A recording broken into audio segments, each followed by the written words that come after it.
Bonjour, voici 7 erreurs à ne pas commettre si vous voulez avoir une chance de réussir votre prise de poste. Alors attention, c'est parti. Alors, dans le top numéro un, on pourrait commencer par croire tout ce qu'on vous a dit pendant le recrutement, tout ce que votre boss vous a dit à propos du job qu'il allait vous confier. Vous pourriez être comme hypnotisé par cette image-là et vous auriez bien tort parce que on vous a clairement fait visiter l'appartement témoin, on vous a fait une vente, c'est normal. Si vous étiez le recruteur ou le patron qui cherche à à avoir un bon profil, vous allez plutôt montrer les bons aspects du job, les bons aspects stratégiques, les bonnes perspectives, etc. Maintenant, la réalité, on ne sait pas trop ce que ce sera, bien entendu. La personne ne s'est pas engagée sur l'honneur à ce que vous ayez une trajectoire tapis rouge qui se déroule sous vos pieds. Il y a forcément quelques embûches. Et il vous a pas forcément dit tout de suite, parce que un, il ne le voit pas, deux, c'est pas son problème, trois, ben, il va pas se tirer une balle dans le pied en vous disant attention, ça va être difficile. Alors il y a des gens qui le font, et ils n'ont pas tort. Mais il y en a d'autres qui ne le font pas, qui n'ont pas tort non plus. Enfin, on n'est pas là pour savoir qui a tort, qui a raison. En tous les cas, dans la réalité, c'est qu'on ne sait pas ce que l'autre vous a dit, s'il vous a tout dit, et s'il ne s'est pas trompé, et s'il a tout vu. Donc, il faut clairement comprendre également que ceux qui sont au-dessus n'ont pas la même vision que ceux qui sont en dessous. Il faut bien comprendre que les gens du siège corporate ne sont pas dans la même perspective, n'ont pas la même sensibilité que les gens du terrain avec lesquels vous allez travailler. Et donc tout ça va créer un décalage de perception entre ce qu'on vous a dit, ce que vous en avez retenu, et la réalité de ce que vous allez trouver quand vous allez effectivement embrayer la bonne vitesse dans la situation opérationnelle. Par exemple, on vous a dit du bien de certaines personnes, c'est pas sûr qu'il soit si bien que ça. On vous a dit du mal de d'autres, c'est pas sûr qu'il soit si mauvais que ça. On vous a dit ah celui-là, il est irrécupérable, ce sera probablement un des premiers trucs que tu devras faire, c'est de faire un peu du ménage dans cette équipe. Ouais, alors c'est possible qu'avec votre prédécesseur, ces personnes-là n'étaient pas mises en valeur. Peut-être que ces personnes n'étaient pas des bons managers. Voilà. Et peut-être aussi que certains qui étaient bien vus, parce qu'ils étaient des gentils petits toutous et qui faisaient bien comme on leur disait de faire, avec vous, ça ne va pas se passer pareil. Peut-être qu'il y a des personnes qui voulaient votre job et qui ne vont pas se charger de vous le dire quand vous allez arriver. Donc vous allez arriver gentiment, le cœur ouvert, le cœur sur la main, proposant avec transparence de jouer le jeu de l'intérêt collectif. Et puis vous avez des gens qui sont en train de vous savonner la planche parce qu'ils n'ont pas bien envie que vous réussissiez. Parce que soit ils ont du ressentiment, soit ils ont de l'espoir de récupérer le job si jamais vous ratez. Enfin, je ne veux pas vous mettre des idées pareilles en tête, mais enfin ça existe, il faut le savoir. C'est rare, mais ça existe.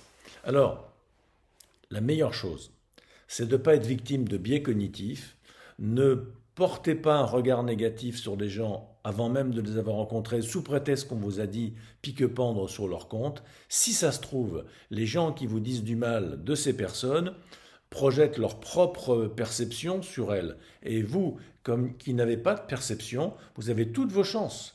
Vous pouvez parfaitement réussir là où d'autres ont raté. Et on dira, mais c'est incroyable, cette personne, ça fait trois quatre managers qu'elle a, systématiquement ça se passe mal, elle est arrivée, ou lui il est arrivé, et tout de suite ça s'est bien mis. Et tout de suite on a vu cette personne se révéler. Parce que il faut un vrai talent pour manager les personnes. Il faut d'abord un regard positif, puis il faut un certain nombre de pratiques qu'on va vous transmettre, qu'on va vous enseigner pour que vous réussissiez votre prise de poste. Donc l'erreur, ce serait de croire ce qu'on vous raconte, parce que ceux qui avaient le job avant vous, même quand c'est une création de poste, les collaborateurs, ils viennent bien de quelque part, ils ont eu des managers avant vous, et bien ceux qui les ont managés n'avaient peut-être pas bénéficié des mêmes conseils que ceux dont vous pourriez bénéficier avec un bon coaching de prise de poste, qui va d'une part assurer la réussite de votre intégration dans cette nouvelle entreprise et à ce nouveau job, mais d'autre part vous muscler en termes de management. Vous allez être bien plus affûté, bien plus impactant que si vous ne bénéficiez pas d'un coaching de prise de poste et que si vous étiez comparé à d'autres gens qui sont intégrés en même temps que vous, mais qui n'ont pas ce dispositif à leur bénéfice. Voilà. Donc, c'est très important de ne pas tomber dans la première erreur de croire tout ce qu'on vous raconte. Alors évidemment, la deuxième erreur, c'est que quand vous arrivez dans un nouveau job, on attend énormément de vous. Éventuellement, il y a eu un ancien patron il y a 1 an et demi, bon, il a été viré ou je sais pas quoi, et ça fait 1 an et demi qu'il n'y a personne en poste. Donc là, vous arrivez, on vous attend de pied ferme, et on attend que vous fassiez des miracles. Ou alors c'est une création de poste, ou alors il y avait un patron avant vous qui était excellent, qui avait, je sais pas, qui était le fondateur du site ou qui avait participé à l'élaboration de la construction de l'équipe. Ça faisait 7 ans, 8 ans, 10 ans, 12 ans qu'il était dans ce job et on s'attend à ce que vous soyez aussi bon. Le benchmark est très, comment dire, très exigeant et très désavantageux pour vous parce qu'on a affaire à quelqu'un qui connaissait tout, qui était en vitesse de croisière, qui était excellent dans les aspects techniques, et vous arrivez, vous y connaissez rien, par définition. Donc on va, même sans le vouloir, on va vous comparer à l'ancien. Et alors, l'ancien, ce qu'il avait, c'est qu'il savait produire des résultats. Et donc vous pourriez vous raconter que pour être aussi bon que le prédécesseur, il faut produire des résultats. Et puis s'il n'y a pas de prédécesseur, si c'est une création de poste, vous pourriez vous dire, ils sont tellement pressés, ils sont tellement d'enjeux sur ce job, qu'en fait ce qu'ils attendent de ma part, c'est des résultats. Donc il faut que je produise du résultat tout de suite. Et là, vous vous trompez largement, parce que vous ne pouvez pas produire du résultat tant que vous n'avez pas les codes et tant que vous n'avez pas les alliances. Donc ça, c'est une erreur fondamentale de céder à la pression qu'on exerce sur vous ou que vous-même vous exerceriez sur vous par excès de zèle. Alors évidemment, il y a également une erreur colossale, c'est de se dire, bon bah voilà, hein, c'est pas sorcier, l'intégration, j'arrive le premier jour, je dis bonjour à la dame, je mouche mon nez, je fais ce qu'il faut, je fais des sourires, j'écoute bien, quand il y a une réunion, je prends des notes, quand je dois animer un truc, je fais un agenda, je respecte l'agenda, je fais un compte-rendu, quand je reçois des mails, j'y réponds, etc., etc., etc. Mais ça, c'est pas de l'excellence, ça. Ça, c'est de la médiocrité ordinaire, on va dire.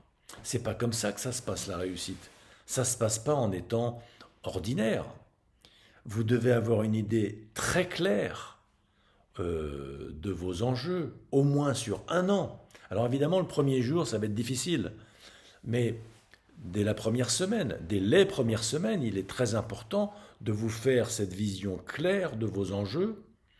Et ça, on va vous aider à ça, parce que c'est pas évident. Dans la première semaine, vous êtes à tirer l'attention de partout, vous êtes absolument sur tous les fronts à la fois, vous êtes complètement éreinté à la fin de la semaine, vous n'avez pas pu prendre de recul, et le week-end, vous allez tomber comme une masse.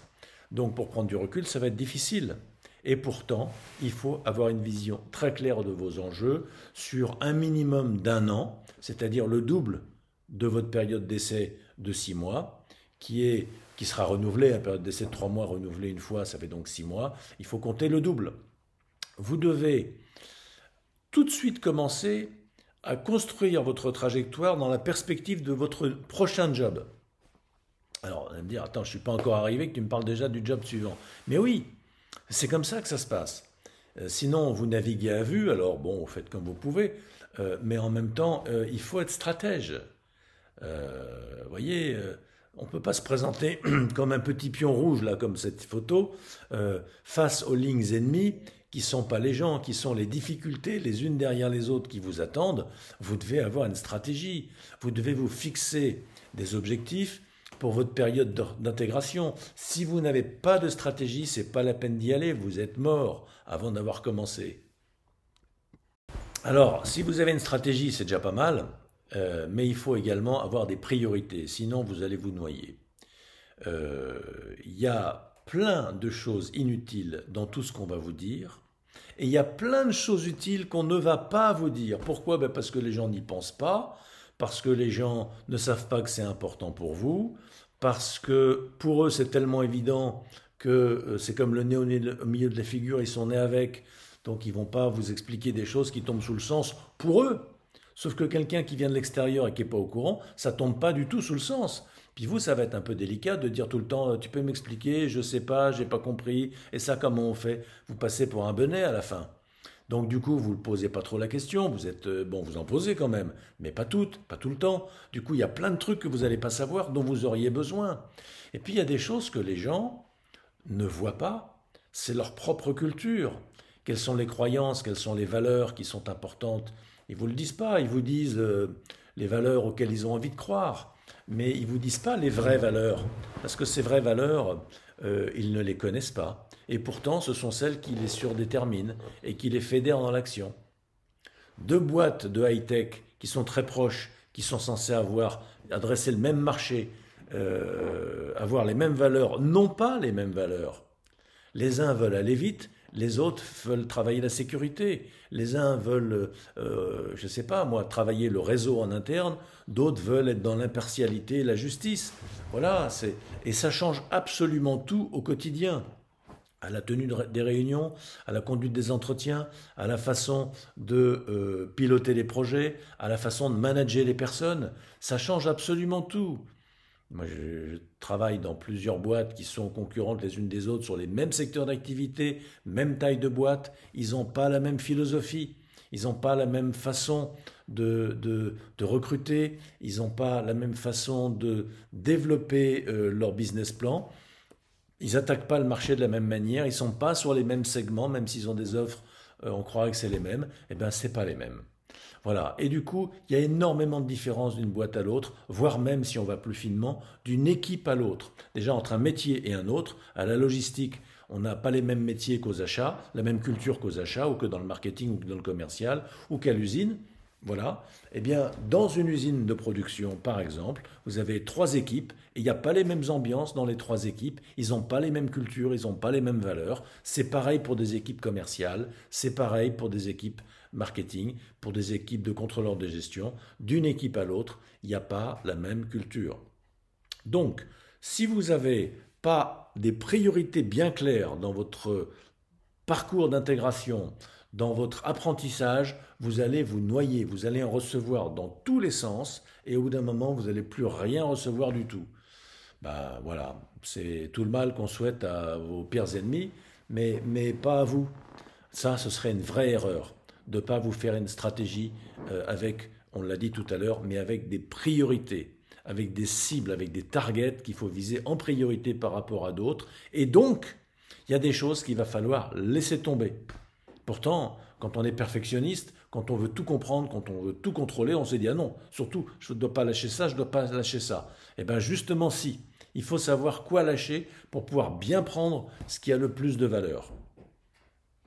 Alors là, je vous fais grâce de cette erreur-là, parce que j'espère que vous ne la commettrez pas, beaucoup la commettent, c'est que pour créer de la valeur, ils prennent référence sur leur passé, sur leur mémoire, donc ils expliquent aux autres un certain nombre de choses.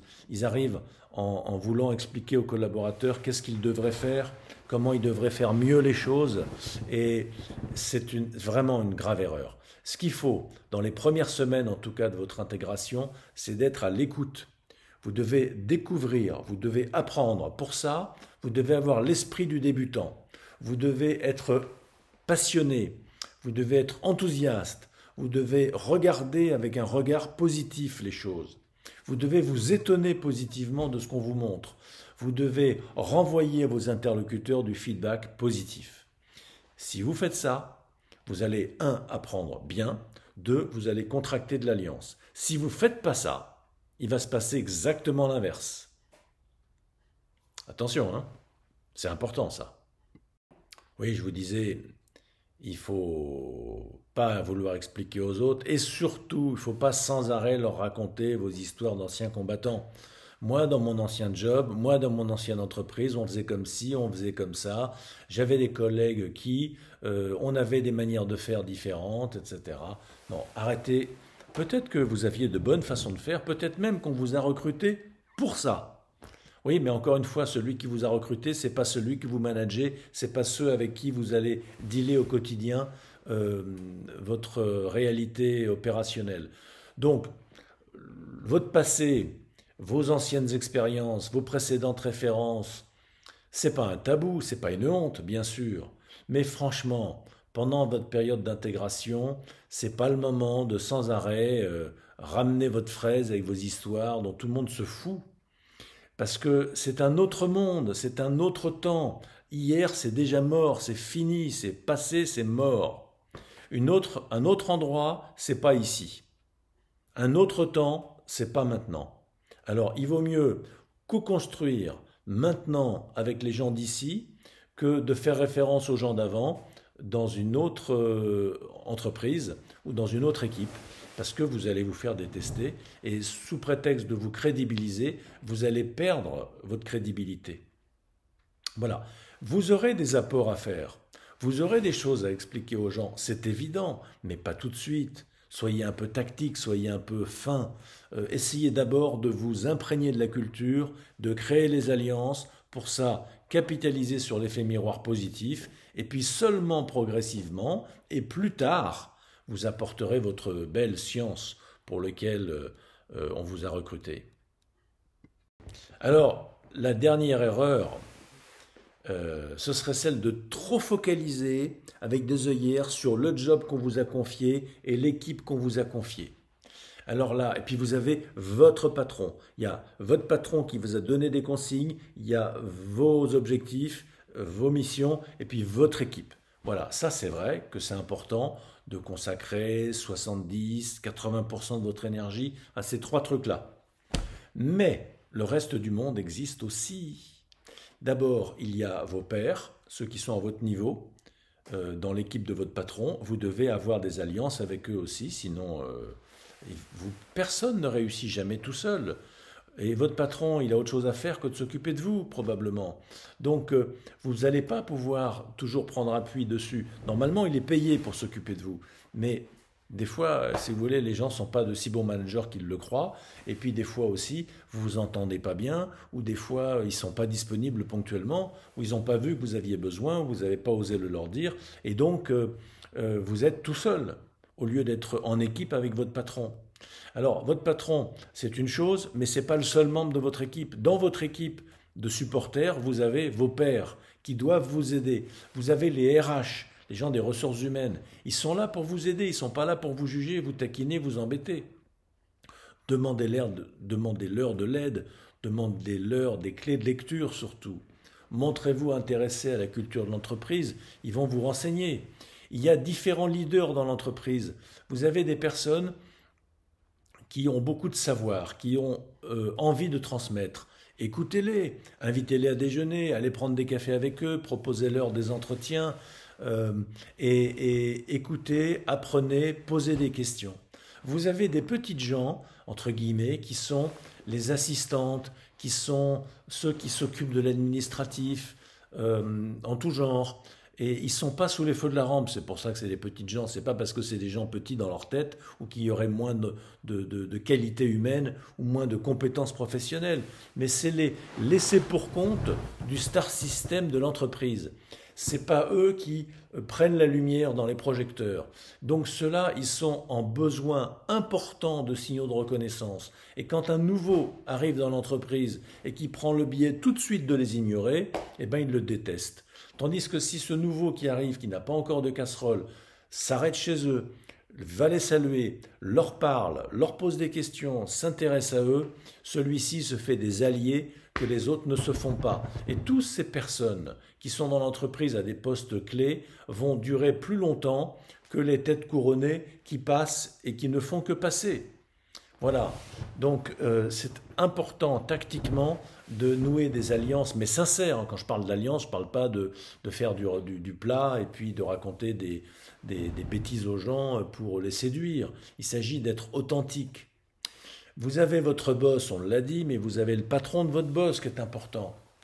Souvent, ils ne sont pas dans le même pays. Vous avez un patron fonctionnel et un patron opérationnel et ce n'est pas les mêmes. Et puis vous avez le patron de votre patron ou les patrons de votre patron. Et sachez que votre boss qui vous a recruté, dans 3 mois, il n'est peut-être plus là, soit parce qu'il n'est pas bon, soit parce qu'il est tellement bon, soit parce qu'on a une réorganisation, qu'on a besoin de déplacer les pions, et hop, votre principal appui, vous ne l'avez plus. Et vous vous retrouvez en ligne directe avec le N+1 de votre boss. Donc tout de suite, Commencez à repérer où sont les gens de pouvoir et commencez à travailler votre image, votre relation, votre réseau avec ces gens-là.